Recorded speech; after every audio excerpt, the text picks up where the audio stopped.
Welcome to this session, which is to launch a report called Unlocking Nature for Development. This report was a collaboration between our research department at ADB and our climate change and sustainable development department. So kind of bridging operations and knowledge to provide insights that can help countries accelerate their ability to mobilize investment in nature to support development. So one of the main messages of the report is that the returns to investing in nature is extremely high. So the goal is not to protect the environment. The goal is really to maximize economic growth, sustainable growth. So ministers of finance should be even more interested in figuring out how to invest in nature than ministers of environment. So in Asia and the Pacific, we estimate that 75% of economic output, or roughly $21 trillion, comes from sectors that are moderately or heavily dependent on nature. The ADB's multi-regional input-output table highlights agriculture, fisheries, and tourism sectors in particular. But beyond that, all sectors rely on natural resources and ecosystem services, either directly or indirectly. The report underscores, it uses a framework that treats ecosystem services as a factor of production, just like labor or physical capital. Ecosystems deliver services such as pollination, soil formation, and water filtration, and those depend on the diversity of species that perform them.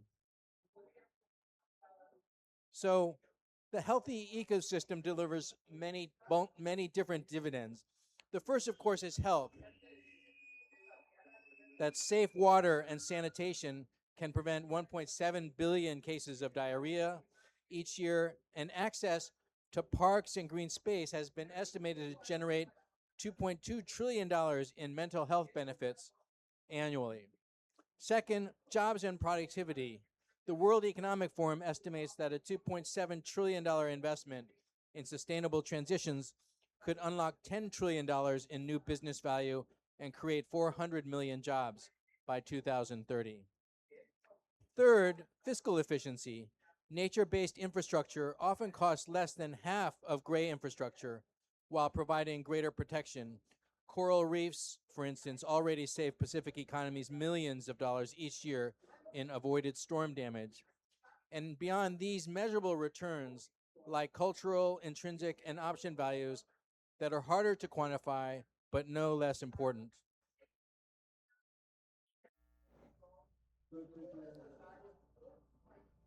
So the global momentum is building. Large investors from BlackRock to the Norwegian Sovereign Wealth Fund are now integrating nature into their decisions. Frameworks like the Kunming-Montreal Global Biodiversity Framework and the Task Force on Nature-Related Financial Disclosures are setting standards for disclosure and accountability. Finance ministries and central banks have a pivotal role. Degraded ecosystems increase disaster spending, disrupt revenue from nature-dependent sectors, and add fiscal volatility. Meanwhile, access to global capital is increasingly tied to environmental performance. For economic planners, integrating nature is fundamental to debt sustainability and investment attractiveness. So, to mobilize finance for nature, valuation is the key entry point. When nature isn't measured, it's invisible to budgets and to accounts, and therefore leads to underinvestment. Countries like Indonesia, the Philippines, and the PRC are piloting natural capital accounts.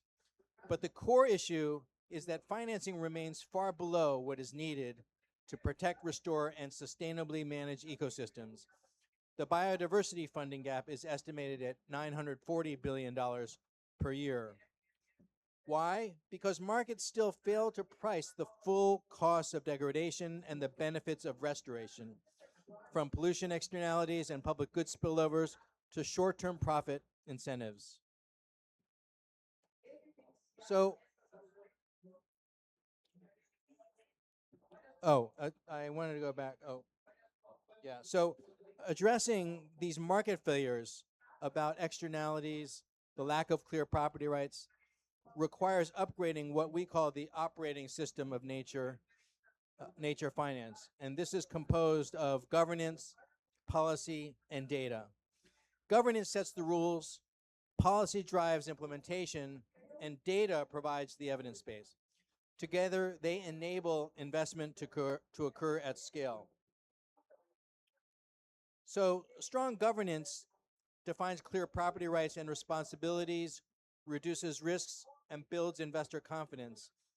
At its core is the environmental rule of law, which ensures that environmental laws are applied transparently and fairly. It's what really transforms paper regulations into real safeguards for natural capital. Strong rules of law also clearly define property rights and protect the property rights of indigenous groups to make sure that they get the benefits of managing their resources in a sustainable manner. While governance sets the rules, its policy turns them into action and market signals. So we need policies that will create value. What do I mean? So environmental pricing and fiscal incentives can internalize costs and reward conservation. For instance, in China, if a government damages the ecosystem of a neighboring jurisdiction, because they've measured the value of the ecosystems, they are liable for compensation. They have to compensate that other jurisdiction for any damage that they cause. So if the rules and the data support this type of liability, then we have strong incentives to invest correctly. Of course, there's also there's low-hanging fruit in the form of phasing out harmful subsidies and redirecting those subsidies to support more sustainable practices. And creating predictable demand can be achieved through regulation and green public procurement. Aligning domestic policies with global standards and trade frameworks is also important. So one example of the procurement is the Philippines, that now has a green procurement program, which encourages government agencies to prioritize eco-friendly products, sending very clear signals to suppliers and helping green industries to scale up. So to treat nature as an asset, we also need decision-grade data, accurate, comparable, and accessible, just like economic statistics. So the best systems are hybrids. Governments set standards while private firms and communities provide granular information. Countries are making progress. So, for example, the PRC's gross ecosystem product measures ecological services. They pilot it in a number of cities, and they're going to scale it up nationally. Indonesia and the Philippines are also developing natural capital accounts. ADB is working with the Philippines to pilot ways to value the ecosystem services of major river valleys. Digital innovation, of course, is also transforming this field. Satellite data through programs like Copernicus or Digital Earth Pacific make monitoring of land use and biodiversity open and verifiable. Reliable data reduces uncertainty, lowers borrowing costs, and strengthens fiscal planning. So now, getting back to finance. Scaling nature-positive investment requires a layered approach. Public finance plays a catalytic role through grants, guarantees, concessional loans that absorb early risk. Private finance then brings innovation and scale. But many projects still remain small pilots because they aren't investment ready. 4 features make a difference. One is to scale and do it at a landscape level. So not just one small project about one ecosystem, but whole systems that are spatially in the same location, and bundle those together into larger projects, interventions that are more comprehensive and integrated. Second is to have credible counterparties with sound governments and local engagement. Third is to have strong risk management, often via blended finance and aggregation of small deals. And finally is to build in circularity so that projects that generate recurring value by monetizing ecosystem services those resources can be recycled to support the reduction of future costs. So one example of that is a project that ADB is supporting in China's South Dongting Lake, which is a wetland restoration project where there's an eco payment fund where revenues come from some of the tourism revenues and also fees for park entry and other sources. And these revenues are then recycled into supporting the cost of sustainably managing the lake ecosystem. So finally, we realize that every country starts from a different starting point. And so the report tries to lay out a phased roadmap, a practical capacity-tailored approach where the initial phase is to map existing initiatives and governance structures. And then phase one is begin ecosystem mapping and accounting of ecosystem services with market values. Then adopt advanced instruments like full natural capital accounts, ecosystem service valuation, and landscape level governance. And finally, to integrate national systems into regional frameworks that are more comprehensive. So throughout this process, capacity building and good governance are essential ingredients so that communities can share the benefits.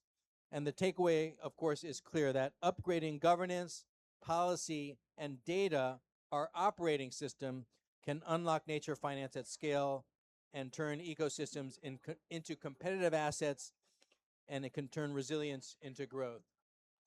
So thank you very much. That's my brief presentation of the report. Yeah. And I'd encourage you to read the report. Oh, we have flyers, which we will hand out. And the report has lots of examples of great practice coming from all over the world that gives a very organic sense of how this can work successfully.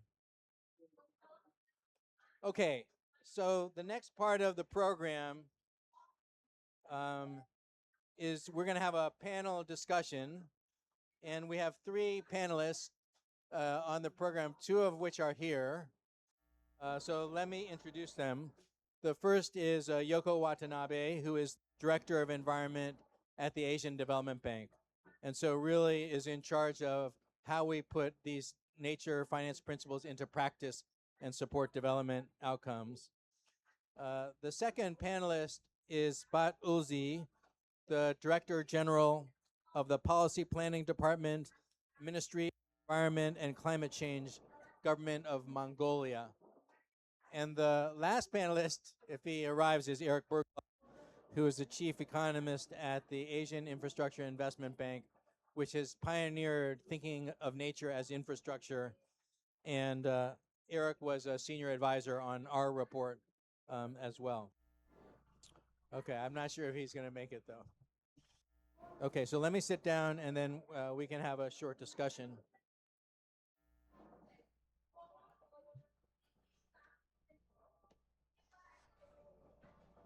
Okay, Yoko, let me start with you.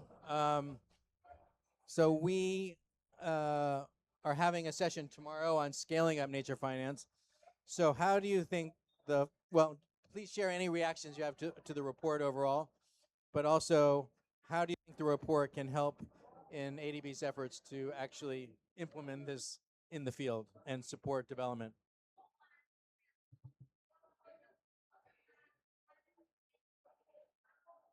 Great. Thank you so much, Albert. So this is really great that we worked on the Asia Pacific climate report this year, really focusing on nature and unlocking nature for development. And I think there's no further, sort of a fit purpose for this time when we are all talking about synergistic approach between the triple planetary crisis of climate, biodiversity loss, and pollution.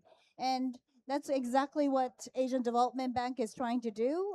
Last year, we had our new environmental action plan approved by our president after many consultation. And this is a plan that is actually focusing on tackling these triple planetary crises in a coordinated manner and in an integrated manner. And so in ADB, there are, in a way, three approaches that we've been taking in mainstreaming nature, and also having nature positive impact, and also working on safeguard. That's sort of a three category of things that we've been doing.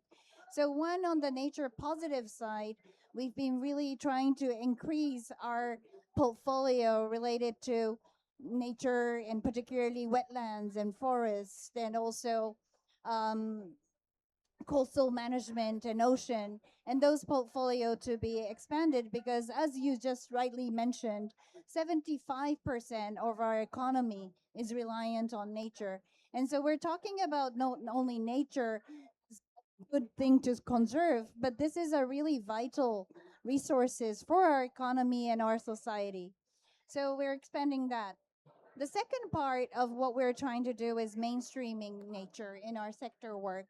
And in our sector work, basically, we're working with energy sector, agriculture sector, transport sector, health and development.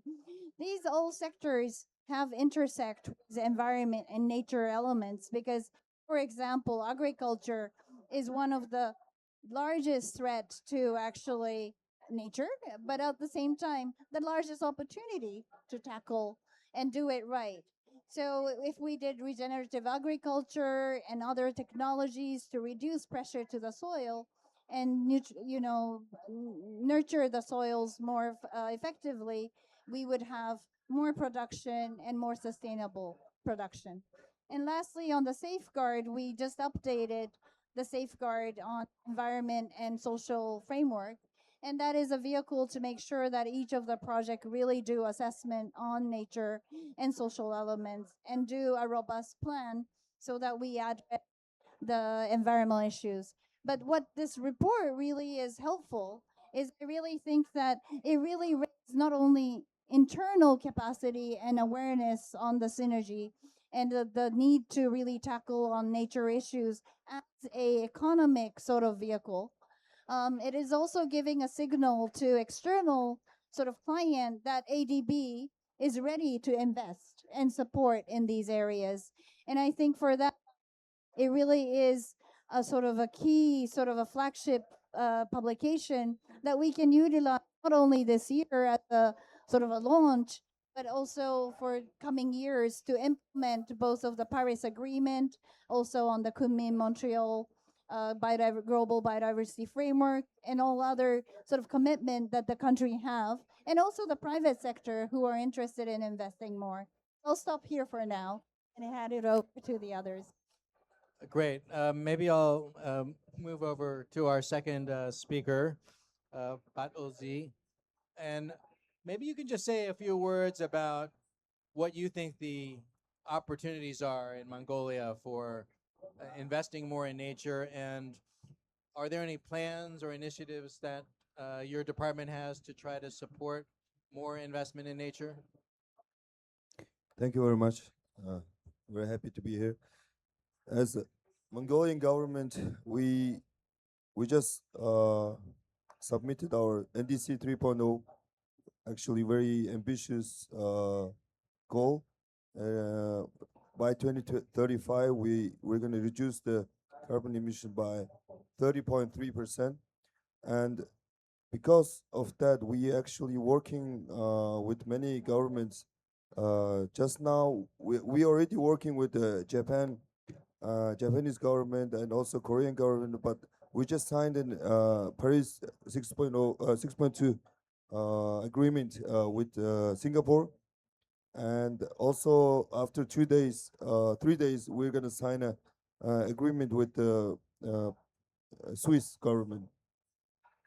All those things are actually doing for helping all the private sector to get involved in this climate change, and this makes it more benefitable for the private companies, and we're working hard on that. And also because of COP17, UNCCT COP17 will be held in Mongolia August 17 of 2026. So we are actually, before that, we want to start some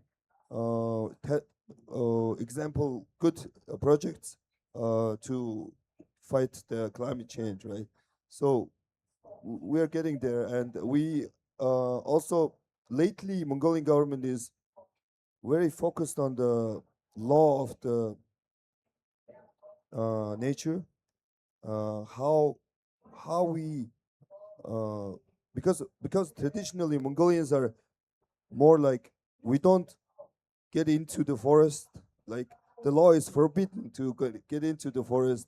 You can't do it with it. Like so that makes us you can't do go into it, and it's not yours. Then maybe we don't love it much as we should, right? So maybe our forest and all land, water, it should be more like using it more smarter, more use it as a it's your own. So we're changing on the law to how we own the some of the lands for how to use it more smarter and maybe love the nature, because we have this uh, special special area, right? Special protected area. We have this special protected area. We have a goal to protect the 30% of the whole land, but right now we still only 21% is protected, which is too protected. Like you can't go into that area, but sometimes we should be more of a you can get in there, you can live there, but maybe a little bit more economic friendly live there, like ecological friendly. Like you should be like living there as a zero waste, zero like you shouldn't burn a coal or burn anything. You should be living as clean as possible. Then we should start giving them rights to live in there, because all those protected areas are the best of the best places, beautiful, most beautiful places, and we want to protect it, but not like not letting anyone in. It's been 30 years now. It's too much, and still people go in by illegally or something, start illegally digging ground and all those things. So actually protecting means maybe smarter way of doing Let me living in it. Yeah. Thank you. let me ask you another question. I was in Mongolia earlier this year, and livestock is a very important part of the economy. And some people express concern about overgrazing of the grass lands. So I'm curious, what are the measures that Mongolian government is planning to take to address that issue? Yeah, actually, we used to have like around 30 million something livestock. Now we have like almost 80 million livestock. It's too much, uh, and a lot of places because degraded the land. Desertification started because of too much, and also because of some of the law in local area, local government, they need to change their law of using the land as nomadic before, because we used to be nomadic, and any one family never come back at the one place 4 years at least. So they move around, make the land more uh, uh, restore the land. We give the land 4 years of restoration time, but now because of local government has strict them to move around too much, so they started living only small area. So that makes it very affecting the specific areas too much. No any grass anymore, but some areas still have grass, but you can't go in there, and it's like this. So we need to encourage the local governments to start changing that. Yeah. Okay, thanks. All right, let me turn to Eric. Glad you can make it. Thanks for coming. So you've been involved as an advisor on the report So maybe you could say a few words about what you think the most important messages are from the report, and also the work that you've done at AIIB has really been to try to think about nature as infrastructure and think about the specific kind of financing vehicles that could support nature finance. If we kind of think about nature as finance, maybe you could say a few words about that as well. Thank you, and thank you for inviting me to comment on this, I think, very important report. I guess it's the nature that is now affecting us, but I think not only are 75% of industries moderately or very dependent on nature, we are actually all dependent on nature. I mean, the whole human life on Earth wouldn't exist without nature, and it provides, you know, the basic infrastructure for all economic activity. So I think it's very appropriate to focus, and I think this is one of what I see as the main messages here in the report, is that we need to think about climate and nature in the same context. We have to bring these two communities together, and I think that's also a real what stands out for me from this COP is that nature has taken such an important part also of the first week of the COP, and I think that is a very good sign. And there are a lot of lessons, you know, from climate, which has been, you know, a little bit ahead in many ways because of the metrics, and you know, it's simpler to think about greenhouse gas emissions than all these different aspects of biodiversity and nature and so on.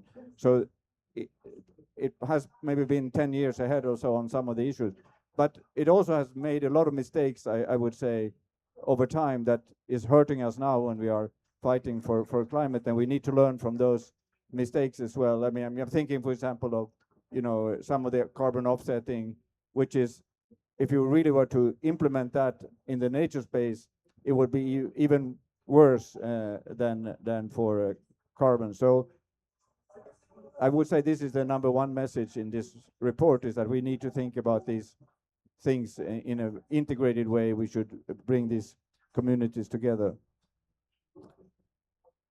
The report also really tries to move from this sort of conceptual place and really see how can we, what is the roadmap, and it uses that word roadmap. I think it's very helpful, and because as Albert said, you know, we have been thinking about nature as infrastructure, you know, how to invest in nature, how to manage nature, how to make nature more resilient, and all these tools that we have from infrastructure finance we can apply to nature. You know, we have to adjust them a little bit, but I think there's a lot of experience there that can help us drive this agenda forward.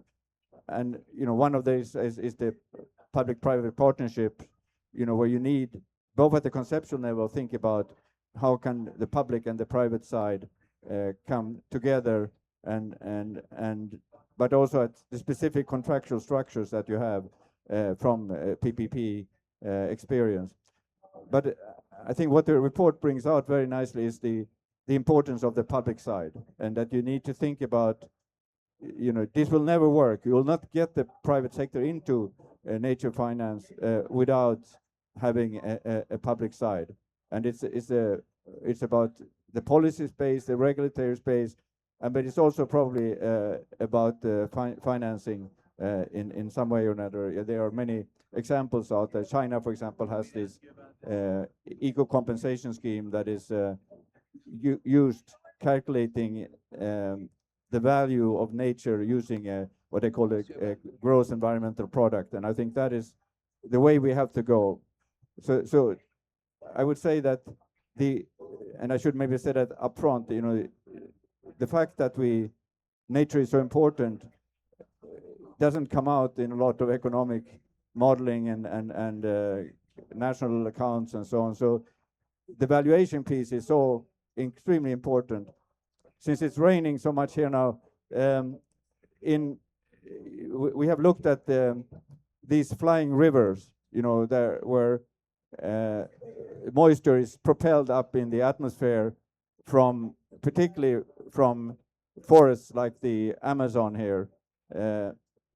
We have looked at the amount of moisture water that goes in these flying rivers and then attributed them to different individual countries.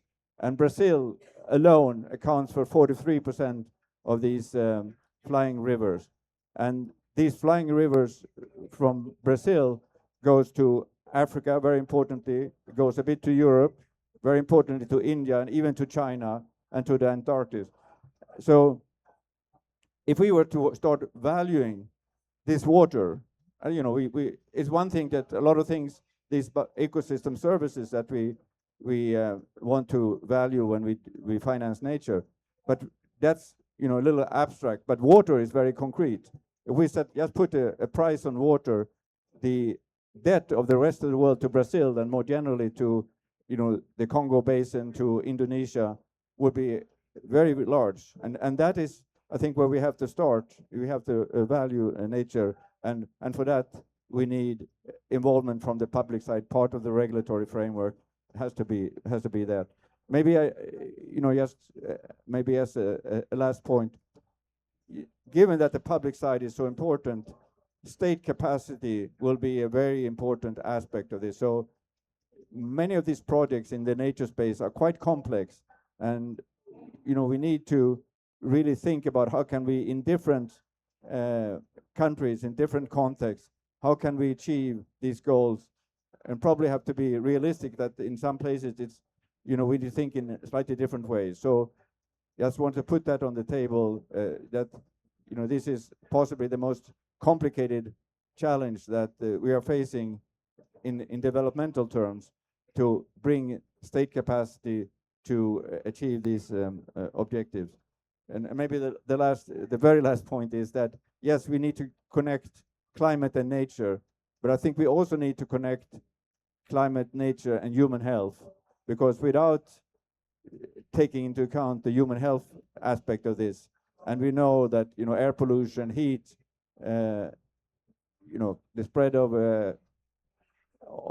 diseases, and all those things have very strong impacts on human health. I think to get this going, we need to use that argument, and that was what got things going in China. The whole air pollution story in the big cities in China drove environmental change, then went into climate, and now is driving these eco-civilization movement in China. We need to get down to really quantifying and giving the data to policymakers and to populations what the health impact is of what we are doing to climate and to nature. Thank you. Thank you, Eric. That's great. By the way, if there's any questions from the audience, please raise your hand and I can recognize you. Otherwise, are there any ones? Yeah. Why don't we go take a couple here? Do we have another mic? Okay, why don't you give her? Thank you very much. I'm Dudu Spear from South Africa. I think I share the same sentiment with Mongolia when they're indicating to say, once you move community away from nature, they have a lot of distraction rather than coming with a solution. But I just want to find out, in the report that you have compiled now, the climate report, how do you synergize the two in ensuring that the community see the value of what they are doing and then linked to nature, so that whatever development comes out in that? Just to put an example, we are closer to Kruger National Park, but some of the members of the community never had an opportunity to go inside Kruger National Park. So how do you do that to avoid that community, whatever good plans that you are coming up with, and then it becomes so much effective? That is question number one. Question number two, currently in South Africa, I'm in Pumalanga, where we have a lot of transitioning that is happening, but at the same time, we have a lot of rehabilitated land. How do the how can we copy from this study to repurpose it for nature?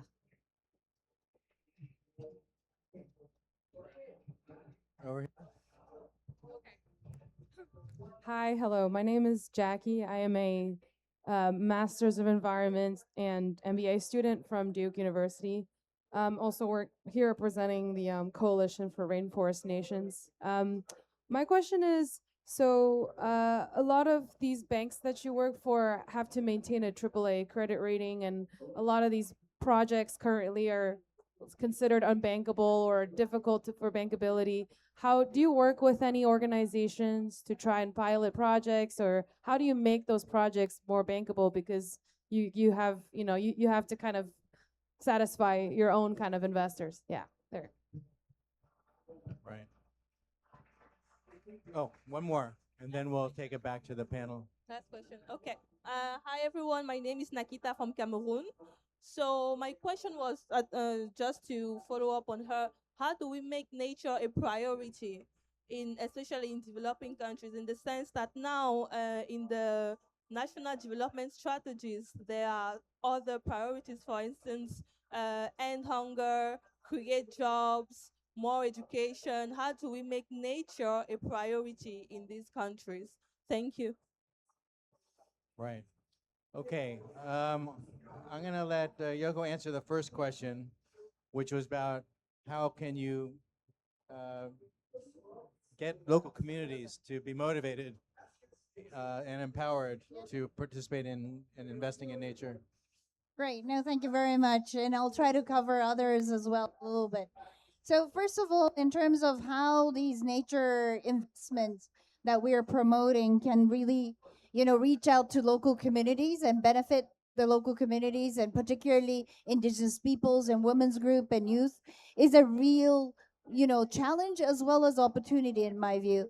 So, some of the projects, just as an example, the regional flyway initiative that Albert just highlighted in his presentation, we have mapped out 50 priority wetland sites in the East Asia Australasian Flyway, which covers from Mongolia to Australia.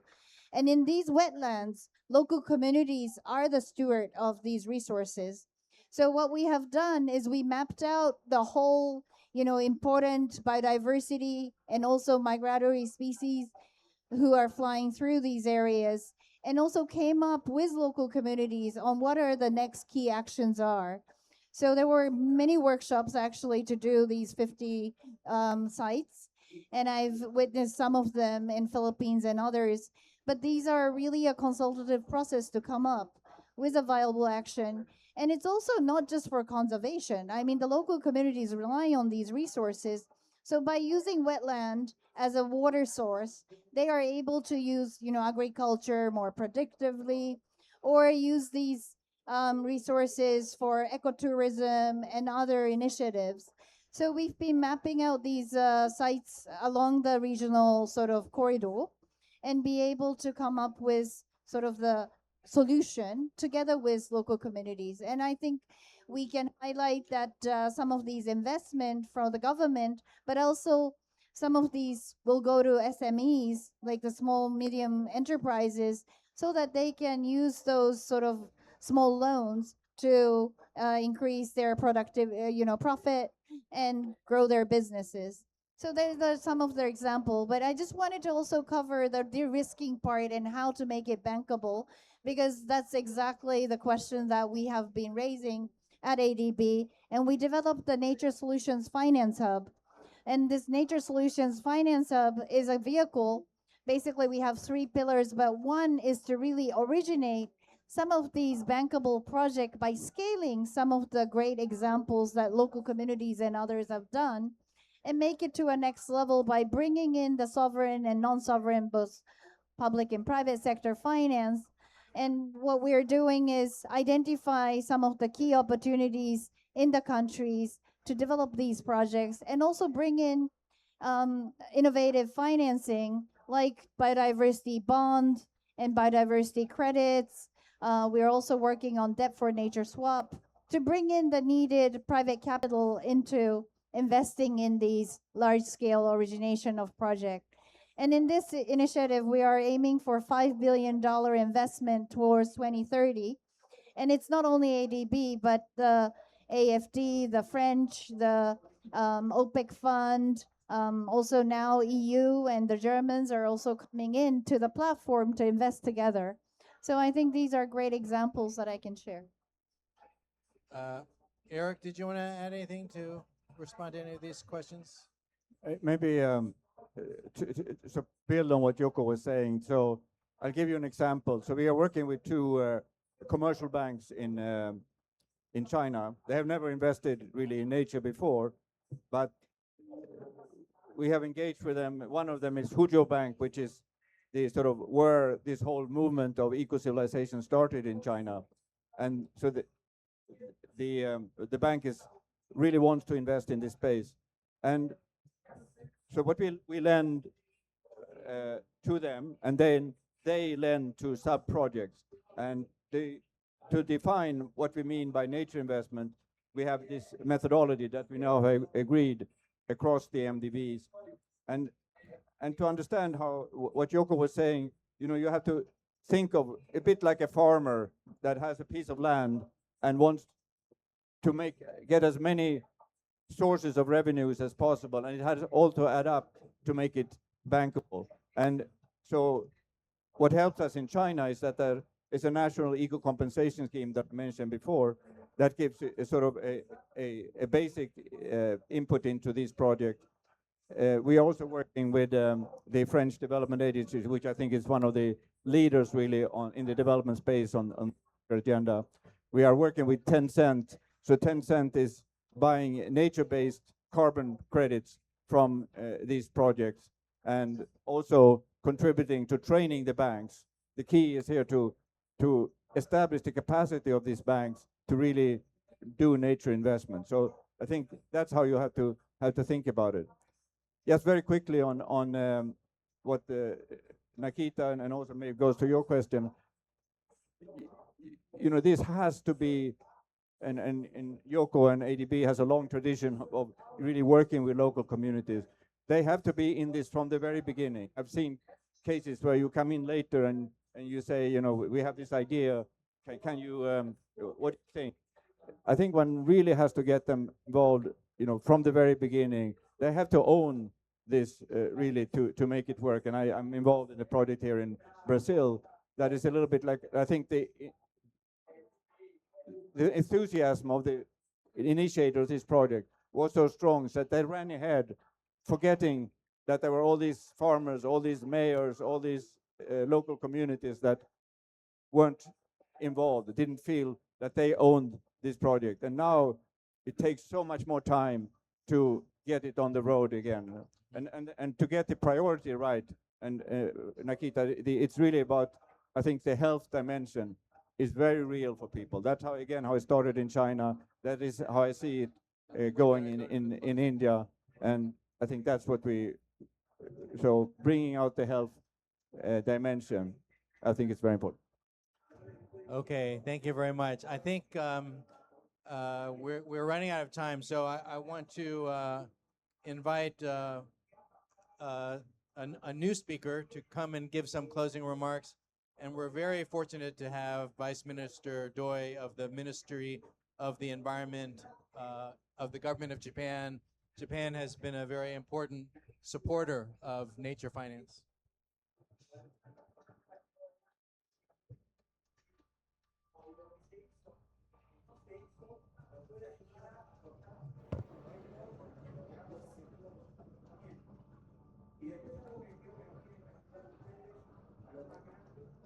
I'm Doi Kentaro, Vice Minister for Global Environment Affairs at the Ministry of the Environment of Japan, or MOEJ.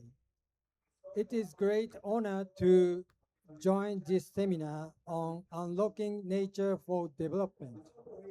I'm very glad that this seminar provides an opportunity to think together about how we can unlock the potential of nature for sustainable development. MOEJ considers ADB as a leading international institution addressing global climate challenges to be one of our important partners. Together, I worked to integrate in environmental perspectives into developing planning across the region. I would like to express our deep respect for the ADB's achievement to publishing this important report. Environmental measures are sometimes seen as costs, but we must recognize more strongly than ever that nature itself is an asset, a foundation that sustains our community, society, and so on. Our objective is not merely to coexisting with nature, but to build further growth in partnership with it. MOEJ is eager to work together to promote greater public sector engagement in this regard. Regarding co-finance with the private sector, I would like to introduce one good example. MOEJ has been supporting the community development and knowledge management for the Satoyama Initiative Program, or COMDEX, since its launched in 2011 by UNDP. COMDEX has implemented many on-the-ground projects around the globe, which have produced various good practices for conservation and sustainable use of biodiversity by local actors. From phase 4 of COMDEX since 2023, the Keidan Lane Nature Conservation Fund, which is a fund by the Japan Business Federation, has started its contribution to COMDEX for the further accelerating activities considering the positive effects of COMDEX on the sustainable future. The mobilization of private resources for biodiversity conservation has become more critical than ever before. I would like to further contribute to biodiversity conservation in collaboration with the private sector in Japan. I would also like to share another example related to NBS. In Tomeyasu near Belém, Japanese descendants has been working on introducing agroforestry techniques since around 1970. This initiative involves cultivating crops while coexisting with the Amazon rainforest, aiming to restore soils, improve water management, and conserve biodiversity. I consider this is a high instructive example for establishing a high future society that coexists with nature. Before I conclude, I would like to mention that Japan will host the International Horticultural Exposition Green Expo 2027 in the city of Yokohama. The Green Expo 2027 will go beyond flowers and horticulture, also focusing on solving global challenges, including climate change and biodiversity loss.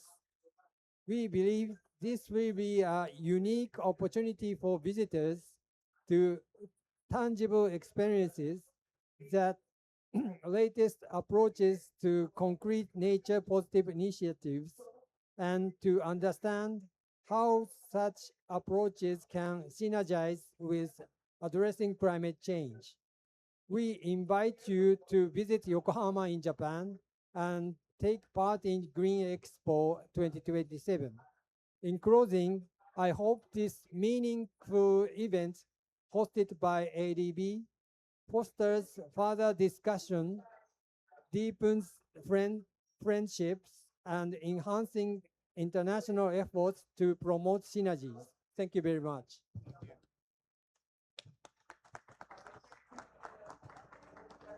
Thank you very much. Great. So let me just say a few closing remarks in the few minutes we have left. So first of all, I'm very grateful for Vice Minister Doi for coming here. And I think a couple of things I took from his remarks. One is that we're very fortunate at ADB that Japan is our major shareholder and provides a lot of leadership and financial support for things we do at ADB.